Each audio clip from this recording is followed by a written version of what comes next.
I am so happy that you're able to join us for this extended interview. Make sure to visit theoffbeatlife.com. Again, that's theoffbeatlife.com to get more killer resources. Hey friend, are you looking to land a remote gig ASAP? Well, did you know that we not only have a ton of online jobs you can apply to on our site, but now we are also sending them straight to your inbox. I'm happy to announce that we will be sending our email subscribers legit online jobs every Wednesday. We have done hours of research so you don't have to. If you want to be the first one to hear about the remote gigs we find, go to theoffbeatlife.com to subscribe. Hey everyone, thank you so much for being here for this extended interview with Tina where she's going to share how to create DIY WordPress sites for newbie online entrepreneurs. Hey Tina, how are you? Hey Debbie, I'm great. How are you? I am awesome. So before we get to your awesome tips and tricks, can you tell us about you and why you live an offbeat life? Yeah, absolutely. So I live an offbeat life because I want freedom to be able to travel and enjoy family time and enjoy where I live. I think that is the most important. I don't want to be, tied down and just want to enjoy a little bit of life. Like we all want, right? We all Right? want that freedom. That's so nice.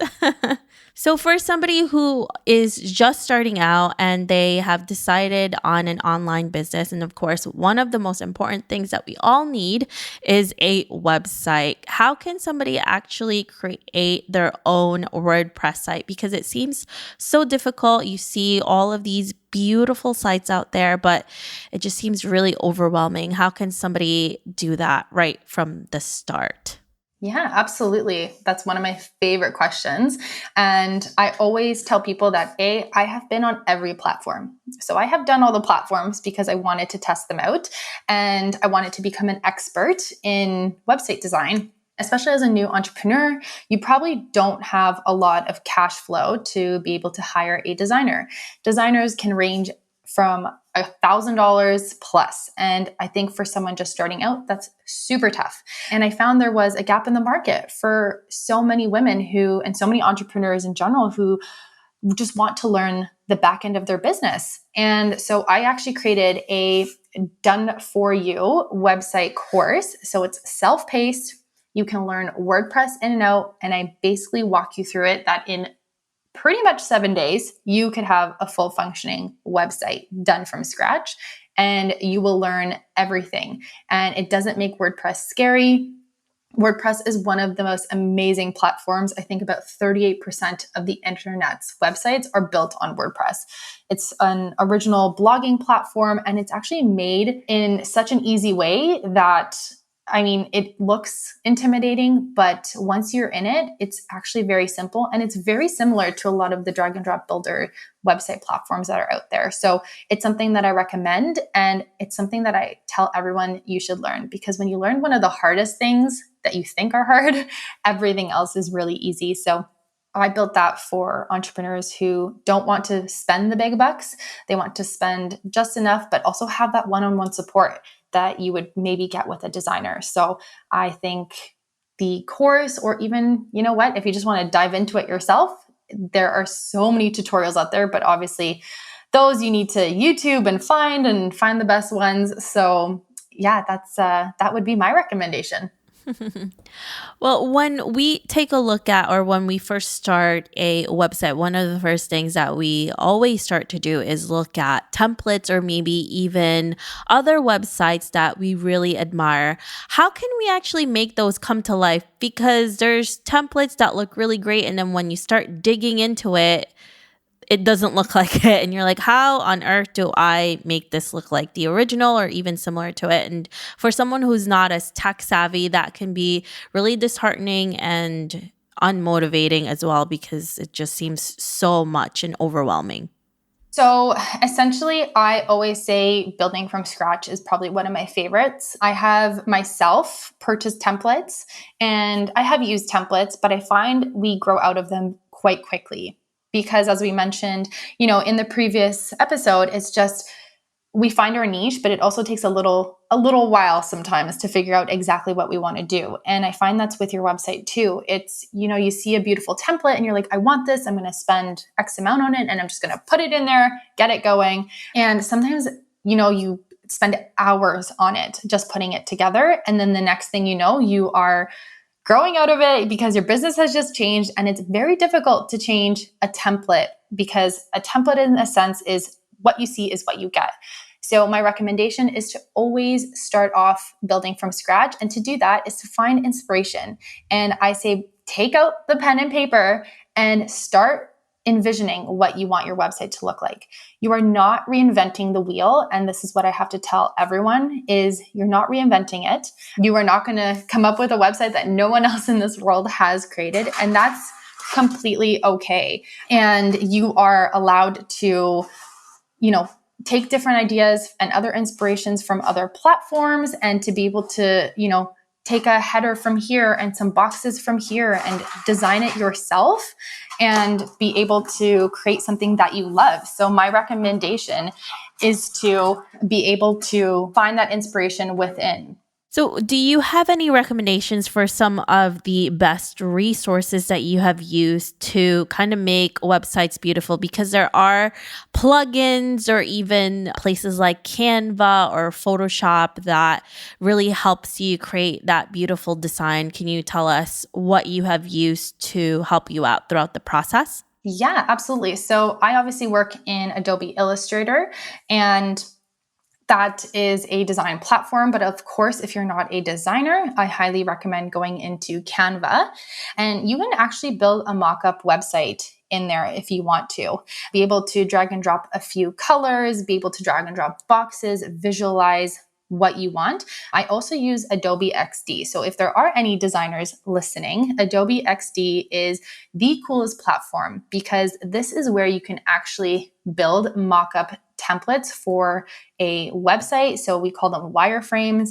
So you can build a wireframe for a website. If you were building an app, you could actually build it in here, which is super cool. So you can essentially just see what it would look like, not online. So it's actually a very cool platform for any designers or anyone who wants to invest in Adobe products. I think that's super cool. But Canva would be my second option if you are not a designer and maybe you just want to enjoy doodling, so to speak, right? Canva would be the second place I would send someone to be able to, create mood boards and just envision what fonts look like together and put photos together, put in some IG stories. Like you can do everything and anything on Canva. And I think it's always great to play around, especially in the beginning when you might be unsure of what you're looking for. Do you need to learn how to code to build a website? Absolutely not. That is the most amazing thing about WordPress is everyone is so fearful and they're like, I can't code. I'm not a developer. And I say, you don't have to be. So for example, the top 3, I think, website builders right now are Wix, Squarespace, and WordPress, right? Those are the ones that I see constantly.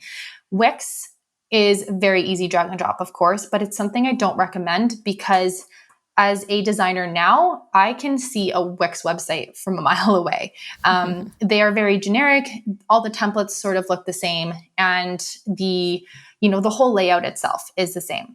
Squarespace is the newer drag and drop builder, also very modern and sleek. But what people don't know is when they see very intricate Squarespace websites, they're partially coded as well because Squarespace has that ability. So that is one thing to keep in mind. But WordPress, you can do both. So you can have a drag and drop builder, which is what I build in with Elementor for a lot of my students who are building their new websites. We use Elementor. It's free to use. And at the end of the day, your costs with WordPress will actually be less than if you went with Wix or Squarespace.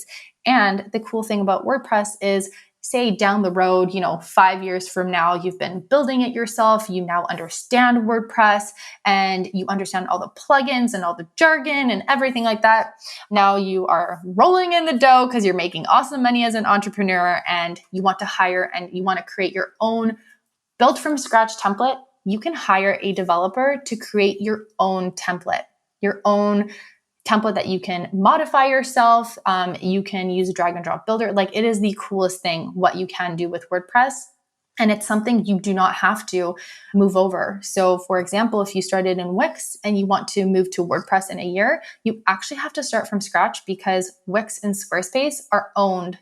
That platform owns them. Whereas with WordPress, you own your own website. All you pay for is essentially hosting. And hosting is the best way I can describe it is rent for like a home for your website, right? You're renting a space to just keep your website sitting. So that is the easiest way I hope I can describe it, right? So that's, you do not need coding. You can code, but you don't need it to build a beautiful website. Yeah, that's a really great thing you just pointed out is that you own that website. And I'm always weary when other platforms own something. So I'm like, no, I want to own my own thing, especially when you built it up for so long and you have a whole community there. It's so hard to take that and put that somewhere else. So that's such a great tip there and so important.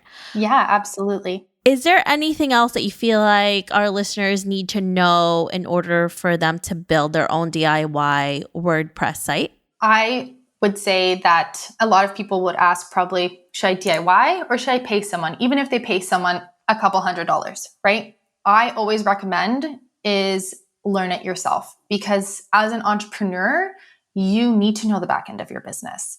And if you don't understand the back end of your business, someone down the line will take advantage of that. And they will, maybe you'll be paying for a website that's going to cost you now $6,000 when it could cost you $2,000 or something like that, right? I think it's super important to do things yourself in the beginning. They won't be perfect, but having something online that you created, that you designed, it just feels so empowering and so amazing. And it gets your creative juices flowing and it makes you think about where things need to be, what you want to continue creating. And a few of my WordPress students, they feel like that. I have an event planner who just created the most beautiful website. And she's like, I couldn't get away from my computer for the last couple of days. She's just, so into creating, and now she is so proud of it. And that makes me so happy because I'm like, she just took nothing on WordPress. She had no idea how to use it. And next thing you know, she just built this gorgeous page. And I was helping her with something because we went on a one-on-one call. I was like, hey, how did you do this? And it's such a cool thing when they're learning and they find new ways to maneuver things and manipulate them. And I think that's empowering because now she's like, I know exactly what to do. And down the road, she's like, I can hire what I need, right? And know that I don't need to spend $6,000-$7,000 because I already know the basics. And I think that is the most important thing, is learning all the platforms and learning what you can to really be successful in your business. Yeah, that's such a great reminder because like you said, it takes a while to learn something, but it really serves you something greater in the long run. Absolutely. Thank you so much, Tina, for being here with us. If our listeners want to know more about you, where can they find you? They can find me on Instagram at Tina Patricia Tech, or they can head to my website and check out all the freebies, Facebook groups, courses, anything like that they want to learn about WordPress at www.tinapatricia.com. Perfect. Thank you so much, Tina. I really appreciate you giving us all of this awesome info. Thanks, Debbie. I hope you enjoyed this extended interview with Tina. Make sure to visit theoffbeatlife.com. Again, that's theoffbeatlife.com to get the full interview where she shares how she's able to teach women to learn online skills to start their own businesses. Hey friend, have you been wanting to start a podcast? I know it can be overwhelming in the beginning. Believe me, I have been there. Lucky for you, we have created a new site called howtocreateapodcast.com that shares a ton of freebies that can help you get started. From launching, growing to monetizing, we share it all in one place. Visit howtocreateapodcast.com for more information. Thanks for joining me on this extended interview. Don't forget to subscribe and leave a review on iTunes. We can also chat some more on Facebook at The OB Life. I'll talk to you soon.